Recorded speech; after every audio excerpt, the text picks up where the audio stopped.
Hello? Is there anyone out there? Is there anyone listening?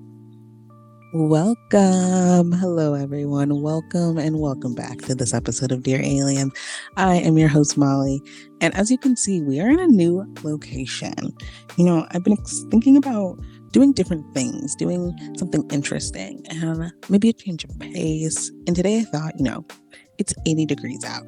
Why don't I go sit on my porch and film an episode and see how it goes? So hopefully this sounds all right, because if it doesn't, I will be re-recording it. So fingers crossed, because if I have to be recording it, that's going to be one of the reasons why I want to get beamed up.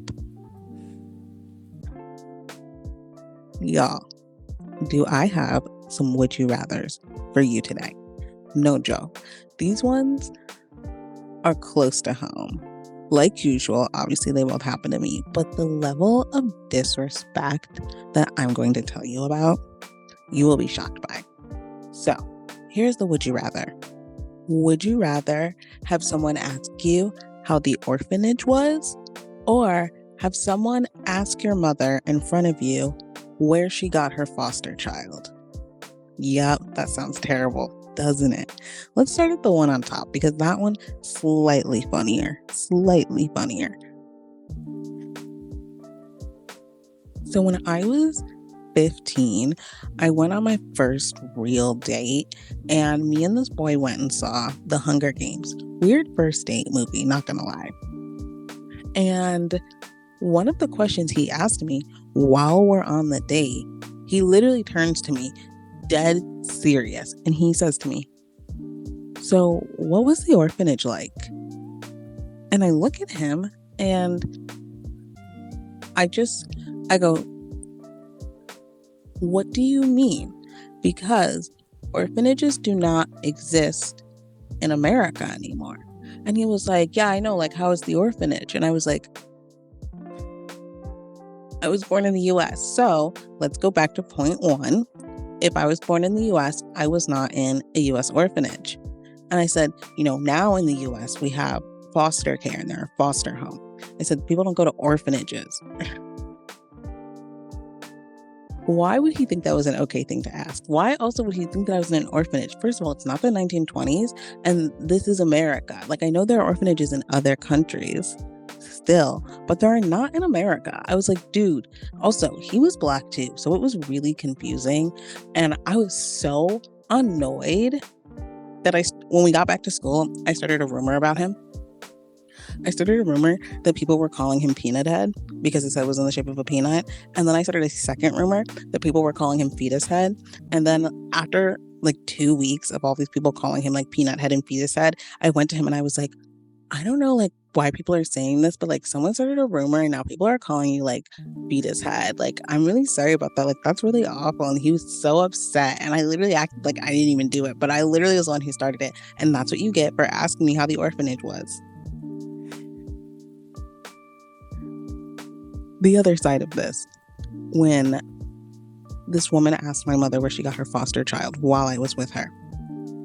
My mom and I are at the grocery store in the Midwest, and we come out and we're pushing our cart to our car, and this woman comes across the parking lot and stops us.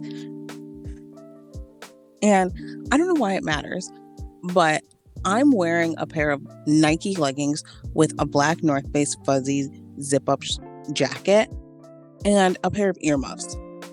I'm walking with my mom, and this woman stops us, and she says to my mother, I'm 19 at the time, by the way.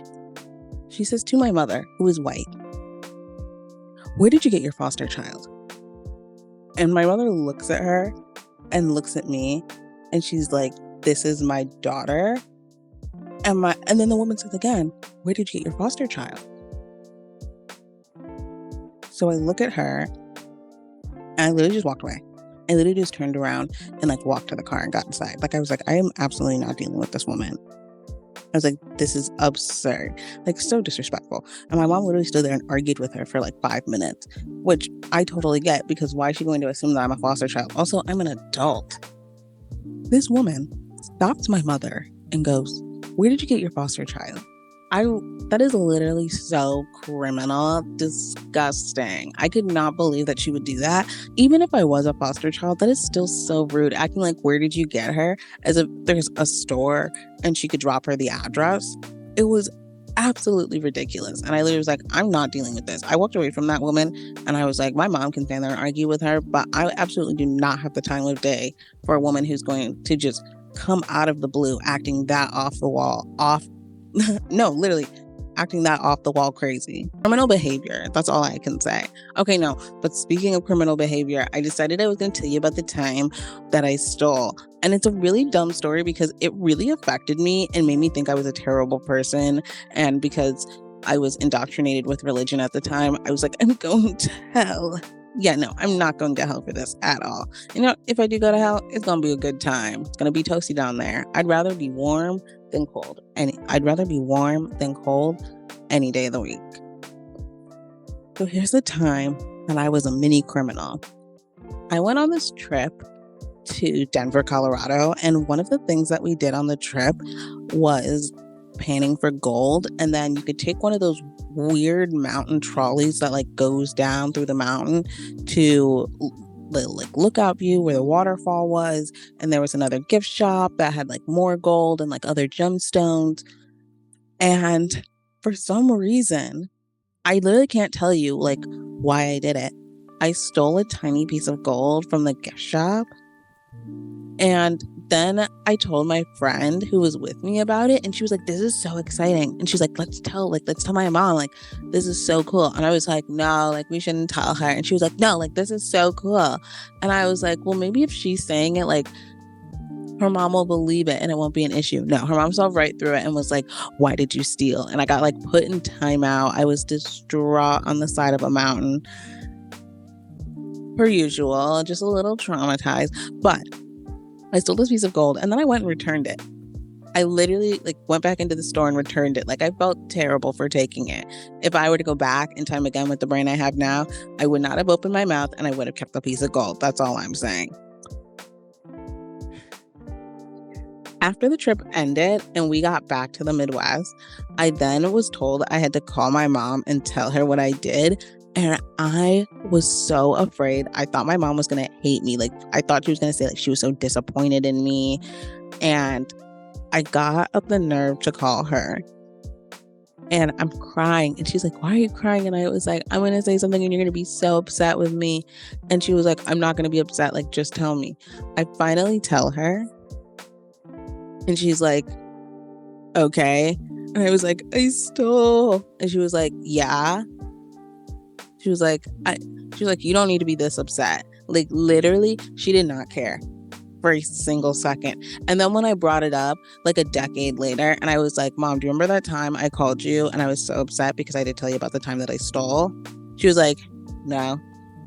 I was like, do you remember when I told you about the time that I stole? And she was like, no. Legitimately, this single moment had been hanging around my neck like an anchor. And my mom didn't even remember it. She literally gave zero shits. And that's why if you steal and you get away with it or you admit to it, don't carry on with the guilt. Carrying on with guilt after you've atoned for it is dumb. And I know that's easier said than done. But yeah, don't carry the guilt. Who the hell cares? But if you are guilty of a crime, and let's say you're getting your last meal. I was thinking, if I was getting my last meal and they said, you can only have fast food though, what would my fast food last meal be? And I personally think that this order is a banger. So we'll start out at the top. No one will be surprised. It's a McDonald's Sprite. No ice. And you might be like, no ice. Yes. When I'm in the Midwest with my mom, where it's $1 large Sprites, when my mom goes to the drive-thru, she knows that she's going to order me one. First of all, I prefer a medium. But McDonald's Sprite, no ice. I don't want it diluted. I want all the good juice. I want the particles locked in. Sprite, no ice. It's something you can order, and I definitely recommend it. So, going forward, y'all, you're going to get a Sprite at McDonald's, Sprite, no ice. Hell yeah. Then, we're heading over to Wendy's to get the spicy nugs, and we're going to get the ghost pepper ranch. If you have not gone to Wendy's yet and gotten the spicy nugs with the ghost pepper ranch, stop listening to the podcast and go to Wendy's. Or no, get in your car and continue playing the podcast on your way to Wendy's. That's a great idea. Because you need to go get the ghost pepper ranch or the sweet and sour. That is great too. I like to get both and alternate. You might be like, ew, gross. Yeah, well, I love it, so I'm going to do it anyway. Then we got our drink. We got our nugs. We are going to Arby's to get curly fries. It might be shocking that I'm not going to get a burger for my last fast food meal, but it's just not a priority because I will be so content once I have those Arby's curly fries. And to finish it off, like the dessert of desserts, a cookie dough blizzard. A cookie dough blizzard from Dairy Queen, DQ. Now that is ultimate. Like, I would be like, all right, I'm ready to go. I had the meal of my life. I'm going to go to sleep. Like, take me out now. Like, I'm going to be happy. Now that is the fast food last meal that we deserve.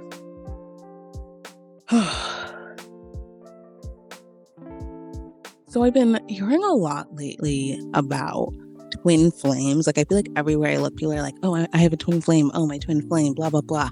And I don't think I've met my twin flame yet, but I have met my chaos sister. And you might be like, what's that?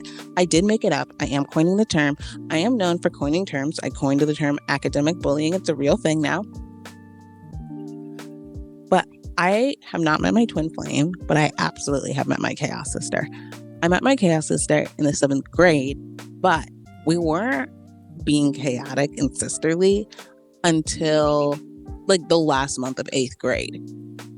So this girl, when we found out that we were going to the same high school together, we were like, should we think about being friends? And then when we found out we were in the same homeroom, we were like, we should probably give this whole like friends thing a real shot. And we were absolutely right to do it because we were a hit. I'm not kidding. Like, we became inseparable for that entire summer before high school. We went to the movies every single weekend with whose money, how, and the fact that we both had single moms who were somehow getting our asses to and from these movies every single week. It was amazing. We would go to the movies and we would just be like fucking around, having the time of our lives. After the movie, we would be making entertainment. And let me tell you, we would have this ritual where when we were waiting to be picked up, we would go into the arcade and we would prank call people because we were just little nightmares. And this is what I meant by chaos sisters. And you're probably like, well, who are you prank calling? We're prank calling our 8th grade teacher's grandson. And you're like, okay, yes, we are pranking our 8th grade teacher's grandson. He's a year older than us. And we are just being assholes. Like, and the thing is, we do it week after week. So at a certain point, he has to know that it's us. He sees us at least once a month at youth group and never says a word. Like, we just act like it doesn't happen when we were all in public. But then we would literally do it every single week. And he would sit there on the phone. So I'm assuming he enjoyed it. Like, it was an enjoyable experience on both sides. Because otherwise, he should have been like, stop calling. Or he should have started hanging up. And if he did that, we would have stopped calling him. But that wasn't all. Because when we became friends, the chaos just kind of came to us. One of my favorite examples happened the finale night of the Nickelodeon hit show H2O, Just Add Water. So it was the night of the series finale. So I've been looking forward to it for, a couple of months now. And we're at our friend's house. It's her birthday. And we had just eaten dinner and we sang happy birthday. And for some reason, which thinking back makes no sense, because we aren't little babies who are whiny like that. And maybe we were little babies who were whiny like that, but I don't remember that. We all got candles put into our cupcakes that then got lit. So then we sang her happy birthday and she blew her candles out. And then we had our candles lit. So if we wanted to blow them out, we could too, I guess. I blew mine out. I ate my cupcake. And then, we hear the H2O theme song coming on. And we're like, oh my God, we have to get over there. Like it's starting. We can't miss a minute. And my chaos sister, she knocks over her cupcake And remember, her cupcake is still lit. So what happens next is the tablecloth catches on fire. And you're like, oh, like a little fire. And then it got like a little bit too big, too fast. And we're both like 13, so we really don't know what, and we're like, oh my God, like what the hell do we do? It's like there's literally a fire in the middle of her table and H2O was playing and we didn't want to go watch H2O, but now there's a table that's on fire. And then her dad walks in the room and like puts the fire out, and it was so dramatic because you know what else? Her dad is her teacher. So it's so awkward because like we still had to see him. Plus, we all went to the same church at the time. So it was just like, it was really embarrassing. And I have to say, for my chaos sister, that was the last time that she was invited over. I feel like we probably should have both gotten the same band. But yeah, my poor chaos sister. She is the most interesting human being on this earth. I hope that you can all meet her one day. She loves bugs and rats. And she doesn't use her knees to walk. That's all I have to say. Oh my gosh. There's so much that I feel like we came out here, we would just kind of fight, but it would be funny. So I'll see if she's interested in coming on, because the things that we could tell you, this is a formal invitation. Girly, do you want to come on the podcast? Because I need you to come on the podcast. Like, I got a second mic. It's going to be lit. It'll be fun. I'll come into town. What do you say? You want to do the podcast? Today's a short episode. The last couple of episodes I've given y'all have been particularly long, not on purpose. So I was like, I'm going to give y'all a little shorty today. I'm not going to take up too much of your time. So thank you all so much for tuning in to find out what makes me want to get beamed up. I hope you enjoyed it. I hope it made you laugh. Please like, subscribe, put on the notifications so you don't miss an episode. If you did laugh, remember you do need to share this with a friend. Pretty please with sunglasses on top. And if you're listening up there, you can pick me up at 8235 Calumet Avenue, Munster, Indiana. I'm outside in the parking lot, jamming to tunes from my boombox.